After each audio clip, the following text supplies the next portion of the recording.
Hello welcome to all. तो चलिए आज जो हम डिस्कस करने वाले हैं बहुत ही इंपॉर्टेंट चीज़ डिस्कस करने वाले हैं फिजिक्स में। वो डिस्कस करेंगे कि अगर आपके पास कोई इक्वेशन गिवन है तो हम ये कैसे चेक करेंगे कि वो बिल्कुल आपके पास डायमेंशन के हिसाब से वो इक्वेशन बिल्कुल सही है। तो कहने का मतलब मेरे पास ये हो गया कि आपके पास अगर सपोज दैट इक्वेशन इस हिसाब से गिवन है कि वेलोसिटी है आपके पास, velocity is equal to distance upon time.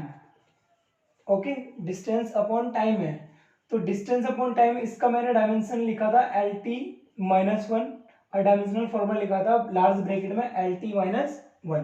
तो ये मैंने लिखा था। तो अब मुझे ये चेक करके बताना है कि ये v is equal to L T minus one बिल्कुल करेक्ट है, यानी मुझे लेफ्ट हैंड साइड और राइट हैंड साइड दोनों इक्वल प्रूफ करके दिखाना है, जिसको बोलते हैं प्रिंसिपल ऑफ होमोजेनिटी। तो प्रिंसिपल ऑफ होमोजेनिटी भी हम इसी वीडियो में सीखेंगे। अच्छे से देखिएगा, कंप्लीटली देखिएगा। तो चलिए स्टार्ट करते हैं हम इस वीडियो को।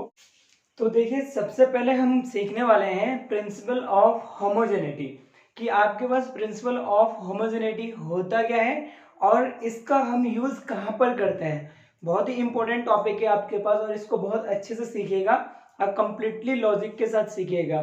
तो यहाँ देखिए आपके पास, तो सबसे पहले मैं प्रिंसिपल बता दूं, इसका प्रिंसिपल पढ़ लेते हैं, उसके बाद डिस्कस करते हैं कि ये आपके पास होता, मतलब एक्चुअली हमें पहले ये पता लग जाए कि ये होता क्या है, फिर उसके बाद हम डिस्कस करेंगे कि इसका यूज क्या है, यानी इसका एप्लीकेशन क्या है। ओके, तो इसके एप्लीकेशन के बारे में इसके बाद में डिस्कस करेंगे। ओके, तो पहले प्रिंसिपल लिख लीजिए, इसको मैं कंप्लीट लिख देता हूं, principal of homogeneity. Homogeneity,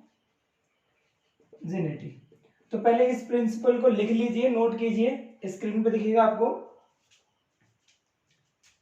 according to this principle, comma, the dimensions of the fundamental quantities, bracket में लिखिएगा स्मॉल ब्रैकेट में, mass comma length and time bracket close, are same in each and every term on either side of the physical relation, full stop. क्या बोला इसने? ये बोला कि अगर आपके पास कोई फिजिकल क्वांटिटीज गिवन है, वो क्वांटिटीज किस में है? मास में है, लेंथ में है और टाइम में है। अगर इनमें आपके पास कोई भी क्वांटिटी गिवन है तो जो आपके पास लेफ्ट हैंड साइड में जो टर्म होंगे, यानी लेफ्ट हैंड साइड में जितनी क्वांटिटीज होगी आपके पास, उसके जो डायमेंशंस होंगे वो राइट हैंड साइड वाले के बिल्कुल क्या होंगे? बिल्कुल इक्वल होंगे, यानी सेम होंगे। इसको ही बोला गया है प्रिंसिपल ऑफ होमोजेनिटी। ओके, तो देखिए जो इसका यूज है, इसका जो यूज है वो क्या, किसके लिए करते हैं, यानी इसका जो यूज है वो क्या करते हैं? टू चेक द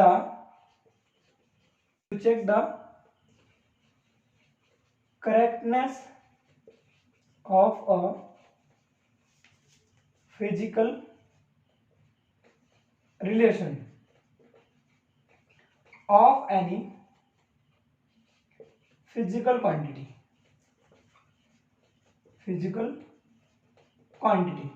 तो इसका यूज कहाँ करते हैं? इसका यूज करते हैं हम कि कोई भी आपके पास फिजिकल क्वांटिटी है उसको चेक करने के लिए हम प्रिंसिपल ऑफ होमोजेनिटी का यूज करते हैं। तो एक बहुत ही सिंपल सा मैं एग्जांपल बता देता हूँ यहाँ पर, एक जो कि मैंने अभी थोड़ी देर पहले आपको समझाया भी था उसके बारे में।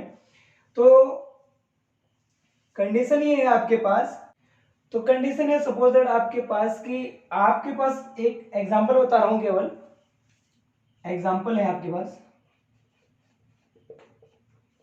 समझाने के लिए बता रहा हूं, फिर इसके बाद न्यूमेरिकल करेंगे इसके बेस पे। तो देखिए आपके पास क्या है, फोर्स गिवन है, force is equal to given है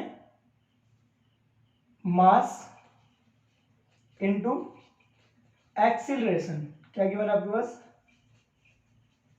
मास इनटू एक्सीलरेशन गिवन है। तो यानी मेरे को अगर इसे लिखना है तो इसको मैं ऐसे लिखूंगा, F is equal to M में लिख सकता हूं। अब मुझे चेक करना है कि ये जो फिजिकल क्वांटिटी है आपके पास, क्या इसके लेफ्ट हैंड साइड और राइट हैंड साइड के जो दोनों टर्म है वो सेम है या नहीं है। अगर सेम है तो ये प्रिंसिपल ऑफ होमोजेनिटी को फॉलो करता है, अगर सेम नहीं है तो ये नहीं करता है। तो ध्यान दीजिए, हमें पता होना चाहिए कि फोर्स का जो डायमेंशनल फॉर्मूला होता है वो क्या होता है बताइए, MLT-2 होता है ना। और मास के लिए हम डायमेंशनल फॉर्मूला क्या लिखते हैं, कैपिटल M लार्ज ब्रैकेट में। एक्सीलरेशन है, एक्सीलरेशन के लिए हम क्या लिखते हैं बताइए, वेलोसिटी अपॉन टाइम। तो वेलोसिटी अपॉन टाइम क्या होता है आपके पास, LT-2 से कर देते हैं हम इसको, यानी एक्सीलरेशन जो हो जाता है वो हो जाता है LT-2। डायमेंशनल फॉर्मूला में लिखा चुका हूं इसका, आप ध्यान दीजिए, MLT-2 इज इक्वल टू, अब इसको लिख दीजिए, ये भी क्या हो जाएगा MLT-2। तो आप यहां पर देख पा रहे हैं कि लेफ्ट हैंड साइड में इस फिजिकल क्वांटिटी की जो डायमेंशन है वो राइट हैंड साइड की क्या आ रही है, बिल्कुल इक्वल आ रही है। तो यही है आपके पास प्रिंसिपल ऑफ होमोजेनिटी। और इसका यूज किस लिए करते हैं, हम रिलेशन चेक करते हैं, physical relation of any physical quantities की, कि जो भी आपके पास फिजिकल क्वांटिटीज गिवन है हम उसकी क्या करते हैं, हम उसके डायमेंशन चेक करते हैं कि लेफ्ट हैंड साइड और राइट हैंड साइड में इक्वल है या नहीं है। वो आपके पास इक्वेशन के फॉर्म में होगी, कोई सी भी फिजिकल क्वांटिटी जो होगी। तो आपको ये समझ में आया, तो आप इसको नोट कर लीजिए। फिर थोड़ा आगे चलते हैं, इसको ऊपर हम 2-3 अब न्यूमेरिकल्स लगाते हैं इसी के बेसिस पे, जो प्रिंसिपल ऑफ होमोजेनिटी पर डिपेंड हो। ओके, तो हम करते हैं आगे क्वेश्चन, इसको नोट कर लीजिए। तो देखिए आपके पास एक बहुत अच्छा एक न्यूमेरिकल है, और इसी टाइप से आपके पास एग्जाम में आता है चेक करने के लिए, क्योंकि हम ये जो न्यूमेरिकल कर रहे हैं किस पे डिपेंड है, प्रिंसिपल ऑफ होमोजेनिटी पे डिपेंड है। तो हमें चेक करना है कि ये फुलफिल हो रहा है या नहीं हो रहा है। तो क्वेश्चन पढ़ते हैं, देन इसका हम सॉल्यूशन करते हैं। बहुत ही अच्छा क्वेश्चन है, बहुत अच्छे समझ में आएगा। क्या कह रहे हैं, check the accuracy of the relation half mv² is equal to mgh। क्या बोला है, यूजिंग डायमेंशनल एनालिसिस, हमें डायमेंशनल एनालिसिस का यूज करना है, यानी डायमेंशनल फॉर्मूले का हमें यूज करना है, where m small m is the mass of the body, v its velocity, g is the acceleration due to gravity and h is the height। तो यहां पर क्या क्या आपके पास देखिए गिवन जो है आपके पास, यहाँ पर जो आपके पास गिवन है वो क्या क्या है बताइए। सबसे पहले आपके पास m मास गिवन है, तो m is equal to mass है, और मास का डायमेंशनल एनालिसिस अगर हम करते हैं तो क्या होता है बताइए, ये होगा आपके पास कैपिटल M। यहाँ तक क्लियर है। सेकंड क्या बोल रहा है, v इट्स वेलोसिटी, तो v क्या आपके पास वेलोसिटी है, वेलोसिटी, और वेलोसिटी का फॉर्मूला यानी डायमेंशनल फॉर्मूला मैं आपको लिखा चुका हूँ, वो क्या होता है आपको बताइए, LT-1। यहाँ तक ठीक है। g क्या है, is the acceleration due to gravity, तो एक्सेलरेशन है भले ही वो किसी के कारण हो, एक्सेलरेशन का डायमेंशनल फॉर्मूला मैं आपको बता चुका हूँ। तो ये हो जाएगा g इज इक्वल टू क्या आपके पास एक्सेलरेशन है, acceleration due to gravity, very good. तो ये इसका डायमेंशनल फॉर्मूला होता है LT-2। अब ध्यान दीजिए, मास तो ठीक है, जो वेलोसिटी होती है इसको क्या लिखते हैं हम, डिस्टेंस अपॉन टाइम लिखते हैं। क्या लिखते हैं, समझा रहा हूं मैं आपको, डिस्टेंस अपॉन टाइम। ओके, और डिस्टेंस को लिखते हैं हम L, और टाइम को लिखते हैं हम T। तो ये L अपॉन T हो गया, तो T ऊपर जाएगा तो ये हो जाएगा LT-1। यहाँ तक ठीक है। तो ये आपके पास क्या था, वेलोसिटी के लिए हमारे पास डायमेंशनल फॉर्मूला हमने ऐसे निकाला था। तो ये जो निकाला हमने ये आ गया आपके पास, यहाँ तक क्लियर है। ऐसे आपके पास एक्सीलरेशन है, तो एक्सीलरेशन के लिए क्या होता है बताइए, आपके पास वेलोसिटी की डायमेंशन होगी ऊपर, और नीचे होगी आपके पास क्या, नीचे होगा आपके पास टाइम। तो वेलोसिटी को जो डायमेंशनल फॉर्मूला लिखा था LT-1, क्योंकि वेलोसिटी LT-1 होती है, और नीचे टाइम है तो T, ये T ऊपर जाएगा तो T-2 बन जाएगा, यानी ऐसे बन जाएगा LT-2, और यही यहाँ पर लिखा हुआ है। ओके, तो आप समझ गए, ये टर्म समझ गए आप कि इनके डायमेंशनल फॉर्मूले ये होते हैं आपके पास। तो आपके पास इक्वेशन कौन सी गिवन है, half mv² is equal to mgh। हमें बस ये डायमेंशनल फॉर्मूले यहाँ पर रख करके चेक करना है कि इक्वेशन करेक्ट है या नहीं है। तो देखिए मैं क्या कर रहा हूँ, मैं सॉल्यूशन दे रहा हूँ, और ये आपके पास गिवन इक्वेशन लिख रहा हूँ यहाँ पर। अब यहाँ से मैं ये सॉल्यूशन दे रहा हूँ, तो आपके पास given that half mv² is equal to mgh। Okay, तो मैं सबसे पहले यहाँ पर लेफ्ट हैंड साइड लूंगा, चेक कर रहा हूं। लेफ्ट हैंड साइड आपके पास half M V square. Okay, यहां तक देखें, हाफ तो कांस्टेंट है, इसको हम नहीं लेंगे। ओके, क्योंकि ये कांस्टेंट वैल्यू है, हमें इसका कोई मतलब नहीं है, हमें तो मास और वेलोसिटी को लेना है यहाँ पर। तो मास के लिए हम क्या लिखेंगे, डायमेंशनल फॉर्मूला m, ये देखिए मैं यहाँ पर नोट कर चुका हूँ। और वेलोसिटी का स्क्वायर है, तो वेलोसिटी को मैंने क्या लिखा है, LT-1 का स्क्वायर लिख सकता हूँ। अब इसको तरीके से लिख लेता हूँ, तो ये हो जाएगा आपके पास m L स्क्वायर T-2 लिख सकता हूँ, ये हो जाएगा L स्क्वायर, ये T 2 माइनस 2, तो ये हो जाएगा आपके पास T-2। यहाँ तक ठीक है, कोई दिक्कत है? तो ये हो गया लेफ्ट हैंड साइड। अब लेते हैं नाउ राइट हैंड साइड लेते हैं। तो राइट हैंड साइड के आपके पास बताइए mgh। m के लिए डायमेंशनल फॉर्मूला क्या है, ये है आपके पास, ये आ गया आपके पास कैपिटल M। अब g के लिए बताइए आप, g के लिए कौन सा है आपके पास, LT-2। Very good, LT-2। और h क्या आपके पास, हाइट है, h हाइट है, तो h यहाँ पर h नहीं लिखा, h मतलब हाइट है, h क्या है आपके पास, हाइट, HEIGHT हाइट, और इसको शो किससे करेंगे, L से, तो L, तो ये आ गया आपके पास L। यहाँ तक ठीक है। अब इसको सॉल्व कर लेते हैं, ये हो जाएगा आपके पास m, L और L क्या हो जाएगा, L स्क्वायर T-2। ये फर्स्ट क्या लेते हैं इसको, ये सेकंड के लेते हैं। तो आप देख पा रहे हैं सेम टू सेम आ रहा है, ml स्क्वायर T-2, ये भी ml स्क्वायर T-2, तो दोनों का डायमेंशनल फॉर्मूला सेम है। तो यहां लिख देंगे from equation first and second, LHS is equal to क्या आपके पास, RHS। लेफ्ट हैंड साइड जो है वो राइट हैंड साइड के इक्वल है, हेंस ये वाली equation half M V square is equal to mgh is correct.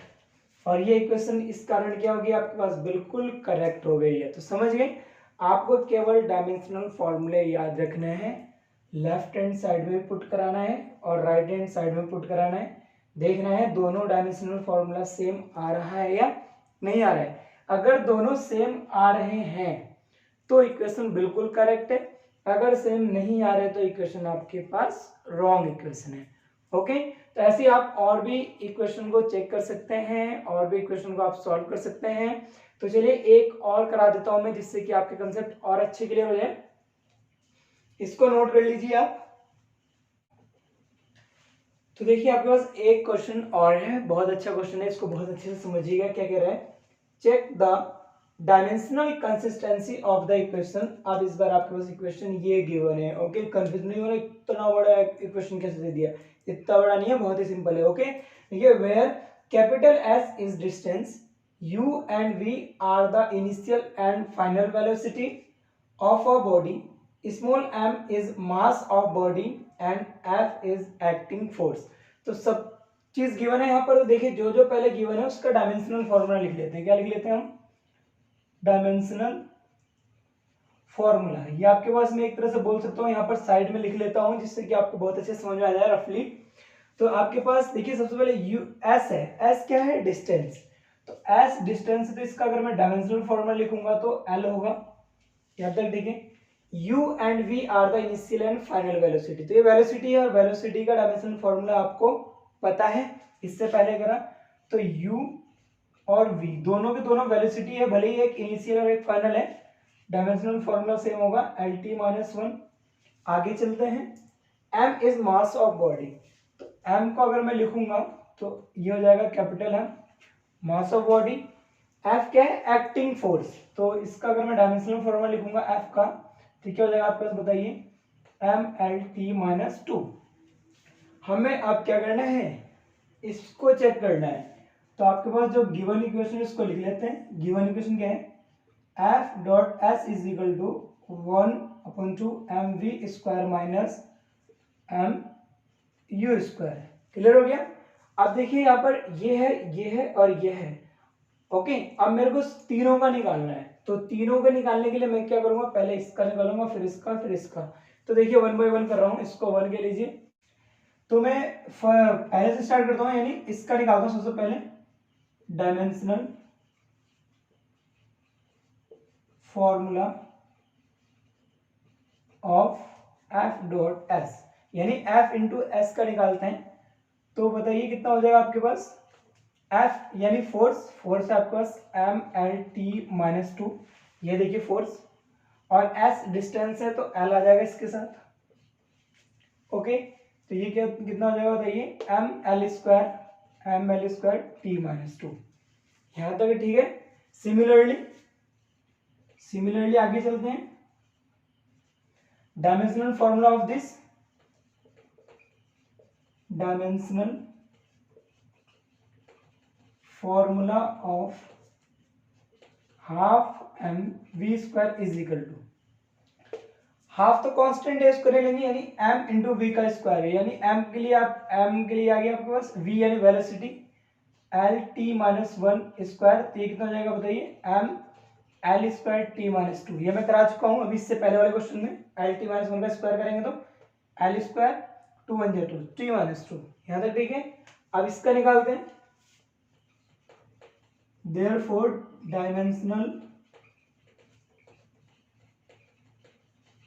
Formula of half M U square is equal to, तो आपके पास हाफ कांस्टेंट इसको लेते नहीं, एम यू स्क्वायर, तो एम के लिए आपके पास आएगा ये, और यू का क्या आपके पास देखिए एल टी माइनस वन, तो हो जाएगा आपके पास एल टी माइनस वन का स्क्वायर, ऐसे सॉल्व कर लीजिए, M L square T minus two, इस ये आपके पास फर्स्ट है।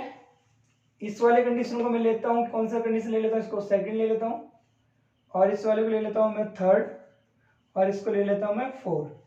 ओके, तो आपके पास condition second, third and four क्या है आपके पास, equal, because condition first is equal to, sorry, condition second is equal to third is equal to four, तीनों को तीनों इक्वल है, हेंस इक्वेशन फर्स्ट आर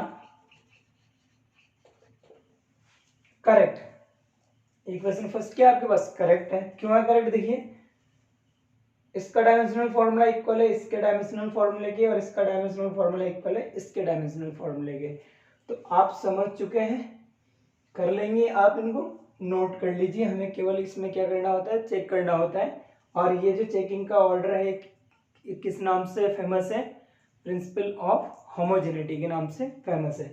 तो आपको मैंने बताया प्रिंसिपल ऑफ होमोजेनिटी, और उसके ऊपर कराए न्यूमेरिकल्स, तो अब कुछ आप खुद करेंगे। ओके, नोट कर लीजिए इसको।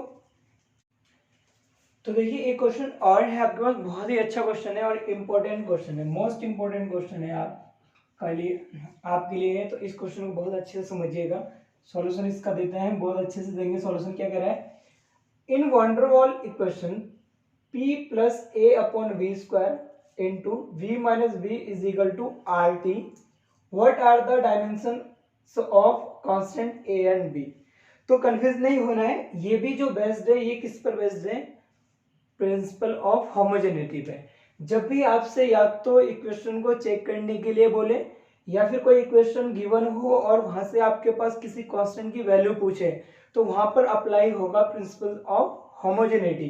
तो ये प्लस और ये माइनस में कंफ्यूज नहीं होना है। अभी इससे पहले जो मैंने क्वेश्चन कराया था उसमें बीच में माइनस था, तो माइनस वगैरह सब कोई कंफ्यूजन नहीं होना है। इसका मतलब ये होता है कि जो इसका डायमेंशन है वो इक्वल होगा इसके डायमेंशन से, जो प्लस में होगा उसी के डायमेंशन के इक्वल होगा ये। और माइनस में भी यही कंडीशन अप्लाई होगी कि जो इसकी डायमेंशन होगी, ये v मतलब वॉल्यूम है और b कांस्टेंट, तो इसकी डायमेंशन इक्वल किसके होगी, इसके डायमेंशन की इक्वल होगी, और इन सब का मल्टीप्लिकेशन इसके इक्वल होगा। तो हमें, हमारे पास इसकी जरूरत है नहीं, हमारे पास हमें a और b की वैल्यू निकालनी है, तो a यहाँ पर है तो इसका डायमेंशन इसके इक्वल हो जाएगा, और v माइनस बी है तो b का डायमेंशन v के इक्वल हो जाएगा, और v क्या है, वॉल्यूम है, p क्या है, प्रेशर है। ओके, तो ध्यान दीजिए आप। तो सबसे पहले मैं डायमेंशन लिख लेता हूं, क्या लिख लेता हूं, डायमेंशनल फॉर्मूला लिख लेता हूं याद के लिए कि कंफ्यूज ना हो। डायमेंशनल फॉर्मूला किसका लिखता हूँ, P यानी प्रेशर का। और प्रेशर क्या होता है, प्रेशर होता है force per unit area, force per unit area. तो फोर्स के लिए होता है MLT-2 अपॉन एरिया होता है L स्क्वायर। तो प्रेशर का डायमेंशनल फॉर्मूला आ गया ML-1T-2। प्रेशर के लिए आ गया आपके पास, कोई दिक्कत है? आप ध्यान दीजिए, आपके पास प्रेशर के लिए आ गया। और ये आपके पास क्या वॉल्यूम है, तो वॉल्यूम यानी V वॉल्यूम है। तो वॉल्यूम को आपको पता है कैसे मेजर करते हैं, L3। तो ये तो आपको पता है, यानी ये आपके लिए एक रफली वर्क मैंने कर दिया यहाँ पर समझने के लिए, कभी आप भूल जाओ तो देखिए। अब मैं इसको सॉल्यूशन दे रहा हूँ, तो गिवन इक्वेशन को पहले लिख लेता हूँ ऐसे कॉपी करके, A/V² V minus V is equal to RT। यहाँ तक ठीक है। तो यहाँ पर लिखूंगा मैं according to principle of homogeneity, principle of homogeneity, dimensional formula of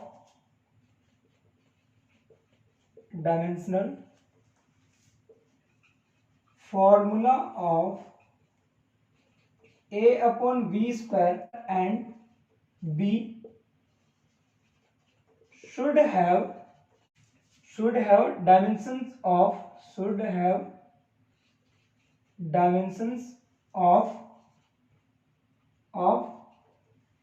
ये किसके साथ है, इसके साथ है P यानी प्रेशर, एंड ये किसके साथ है V यानी वॉल्यूम V रिस्पेक्टिवली। क्या बोला इसने कि अकॉर्डिंग टू होमोजेनिटी प्रिंसिपल, कि आपके पास जो इसका डायमेंशनल फॉर्मूला होगा वो प्रेशर के इक्वल हो जाएगा और जो वॉल्यूम का होगा वो B के इक्वल हो जाएगा। Therefore A/V² is equal to क्या हो जाएगा आपके पास P। तो इसका मैं यहाँ पर डायमेंशन, इसको मैं लिखूंगा तो ऐसे हो जाएगा A is equal to P into V²। V capital V आपके पास ये हो गया। तो इसका अगर मैं डायमेंशनल फॉर्मूला लिख दूंगा तो P का डायमेंशनल फॉर्मूला क्या होता है, देखिए यहाँ पर ये प्रेशर कितना हो जाता है ML-1T-2 और L3, तो ये कितना होगा बस L3। यहाँ तक ठीक है। L3 का स्क्वायर होगा क्योंकि यहाँ पर V² है, तो कितना हो जाएगा बताइए, M3×2=6 और -1 5 L5T-2। तो ये किसका आ गया आपके पास डायमेंशनल फॉर्मूला, कांस्टेंट A का आ गया। कांस्टेंट A का डायमेंशनल फॉर्मूला समझ गए, बस कुछ नहीं करा मैंने, ये प्रेशर के इक्वल कर दिया मैंने, इसको ये कर दिया। तो ये आपके पास A/V² is equal to P क्या आपके पास प्रेशर है, P क्या आपके पास प्रेशर है, और प्रेशर और आपके पास A इज इक्वल टू क्या हो जाएगा P इंटू V² यानी प्रेशर इंटू वॉल्यूम का स्क्वायर। तो प्रेशर का फॉर्मूला या वॉल्यूम का फॉर्मूला लिख दिया और इसका स्क्वायर कर दिया, सॉल्व कर दिया, ये आ गया A का डायमेंशनल फॉर्मूला। अब मुझे B का निकालना है, किसका निकालना है B का, ठीक है हो जाएगा। देयरफॉर सिमिलरली कर लीजिए इसे, similarly V minus B is equal to क्या हो जाएगा आपके पास बताइए, टू 0। तो B इज इक्वल टू कितना हो जाएगा डायमेंशनल फॉर्मूला ऑफ B, तो B का डायमेंशनल फॉर्मूला लिखूंगा तो यहाँ इसका लिख दीजिए, हो जाएगा L3। तो निकल करके आ गया, ये आ गया आपके पास B का और ये निकल करके आ गया A का। और यही पूछा था कि what are the dimensions of constant A and B। तो कांस्टेंट A एंड B का डायमेंशंस बताने थे तो हमने बता दिया है। कितना अच्छा लगा? कोई प्रॉब्लम हो कमेंट बॉक्स के जरिए अपनी प्रॉब्लम हम तक जरूर आप सेंड कर सकते हैं। तो नोट कर लीजिए, बहुत ही अच्छा और इंटरेस्टिंग टॉपिक है। आप खुद घर से कुछ न्यूमेरिकल कीजिएगा जो इस पर डिपेंडेंट होंगे। एनसीईआरटी में न्यूमेरिकल सर्च करिए और न्यूमेरिकल्स लगाते रहिए, प्रैक्टिस करते रहिए। Okay, thanks for watching this video. अगर आपको वीडियो अच्छी लगी हो तो चैनल को सब्सक्राइब कर लीजिएगा और बेल आइकन को प्रेस कर लीजिएगा, जिससे कि आप सभी को नोटिफिकेशन प्रॉपर मिलती रहे और आपके लिए कोई भी लेक्चर मिस ना हो। Thank you so much.